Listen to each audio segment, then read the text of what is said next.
Hello and welcome to another video from the only channel you need to not only survive the current apocalypse but actually enjoy it.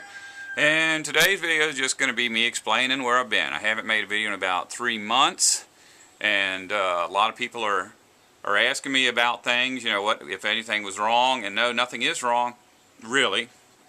I just have had a little bit of trouble. First thing that happened was my car broke down. And right after that, my computer broke down. So I really didn't have any way to post or edit videos. And I couldn't get my computer fixed until I got my car fixed. Well, I got my car fixed. But since I couldn't go anywhere and I couldn't really do anything with my computer, I spent the time cleaning my house. It's been about over 2 years since I cleaned my house. And I feel really, really good now because I'm in a clean house.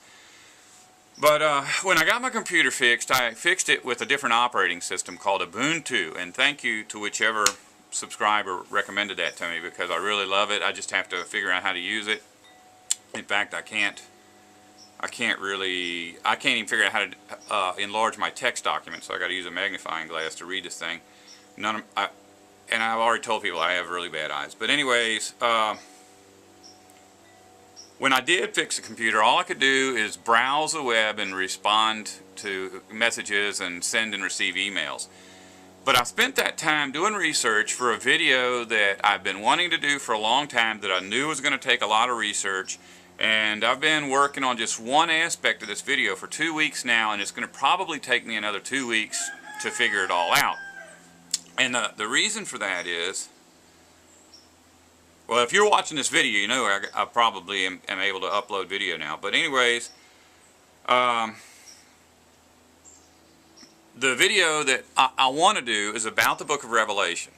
And I really couldn't see any way to do the video about Revelation without doing a video about angels, demons, and humans. And so we're going to do a series called of Angels and Men, because in the Bible, the interactions between angels and demons and humans are very dynamic, but they're kind of coded. In other words, and here's just some examples. When Jesus came to the earth, he said that the people looked to him like sheep without a shepherd. And that was actually a reference to angels and demons and humans. And I'm not going to explain how right now, but you'll figure it out later. He also said that he was the fine shepherd. Same thing. And he also said that when he returned, that he would separate the sheep from the goats. Well, he actually didn't say that. What he said was he would separate the probaton from the erophos. And in Greek, those words do not mean sheep and goats, although they do involve sheep and goats. And I'll explain what I'm talking about. The translators of the Bible, the King James Bible, work for the church, and there's a lot in the Bible they didn't want us to find out about, and so they switched words around to trick us. Just as and here's what I'm working on right now. When you're dealing with sheep and goats, animal husbandry words are very, very specific. In other words, people that raise sheep and goats don't just call them sheep and goats or the flock. They have one word that's very specific to a baby goat that is not the same as a word for a baby sheep. They would have a word for a female goat that's not the same as a word for a male goat. And a female goat that's given birth is a different word than a female goat that hasn't given birth. A male goat that's castrated has a different name than a male goat that isn't castrated, and so on and so forth. As you can see, I've found probably 30 terms about sheep and goats in the Bible. The problem is, when you go to the concordance and look them up, you'll find that they're not translated the same way every time. It's almost like the translators mixed and matched them, but they did it with a purpose. They're trying to hide something from us. And as an example, one of the words in there is son, T-S-O-N, and I think it's actually Hassan. It's Strong's number H6629, and this word is translated as sheep, sometimes as flock, sometimes as cattle. And there is no way that someone raising sheep and goats would not know the difference between a sheep or a flock or cattle.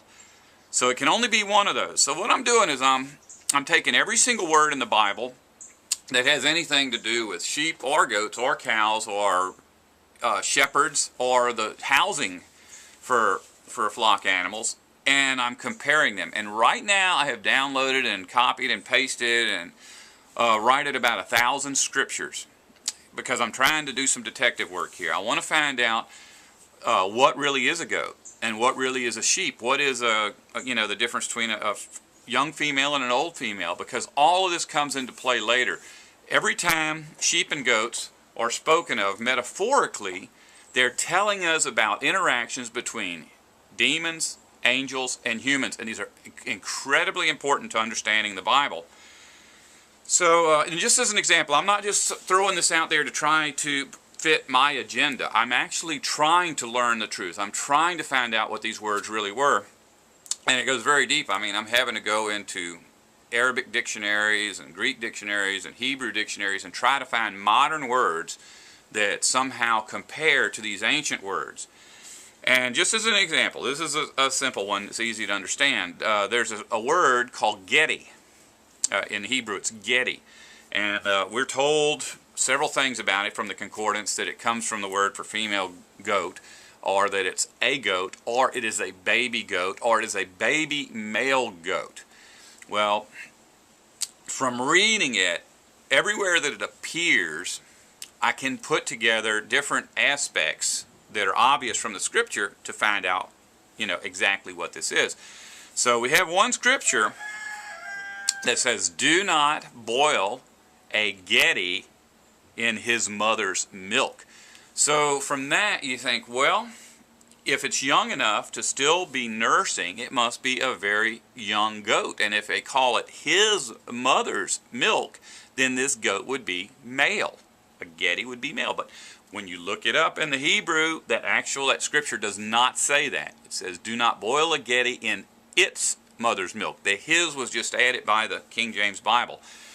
And several other scriptures. There's a scripture that talks about a group of men going to bring food to somebody, and it explains what these men are carrying. One man is carrying 3 loaves of bread, and another man is carrying 3 Gedis. Now, if a Gedi was a full-grown goat, then the men would have divided them so that there would be other men carrying 1 goat each, but they're carrying these 3. This one man's carrying 3, so they have to be a very small goat. And that's the. I just want you to understand, I'm actually doing research. I'm not just trying to make this fit my story. Now, once we determine that that is a baby goat, see, now that opens up a way to determine what other animals are in the Bible. Like if you see a scripture about a Gedi, and it talks about his mother, and it uses a term to describe the mother, then we can take and figure that that term is a female goat that is of childbearing or baby-bearing age, reproducing age. So that's what I'm doing, and I think at this point I have all the information I need. I could produce this video and probably not have a problem, but I find that nowadays if I make even the slightest mistake, somebody will just harp on that all day. So, you got to cross your I's and dot your T's, so to speak, so that way you don't have to go back later and change all your I's to W's, because I really hate doing that. I don't like looking stupid, and if you jump on something too quick, you can say just one thing that'll make you look really stupid. But in any case, I just hope that you're excited about this. You're going to learn things. Here's a problem. If you're going to church, when I make these videos, if you listen to them, you're not going to be able to unhear them. And the things I show you, you're not going to be able to unsee them. So it's going to be hard for you, because you're going to have to make a choice of whether to keep going to these churches that are consistently feeding you lies to keep you in fear, or to separate yourself from that church. Now, if you're a person who's going to church because you want to learn the truth, these videos are going to be wonderful for you. You'll have no problem leaving the church. And not only that, but once this series is done, we'll go into the next series. At that point, you're not going to know everything, but the Bible will be an open book for you. This last series I make will be all that you need to understand every word of the Bible for yourself. So you won't need the churches. You won't need a support system, and we can support each other. And that's what keeps me sane, is having people to interact with on the internet. And yeah, I'm going to tell you something. Recently, I have had 3 different subscribers that have come and told me things about my series Written in Stone, about the calendar change and the moon change and the all-seeing eye, that are just blowing my mind. So I'm learning a lot from people that watch my videos. I'm not just like the master teacher. So anyways, make sure to, and if somebody else uses Linux and you want to spend some time teaching me how to use it, because I'd like to at least be able to inflate the letters on this text document, feel free to just let me know. And if you don't want to survive, don't listen to me.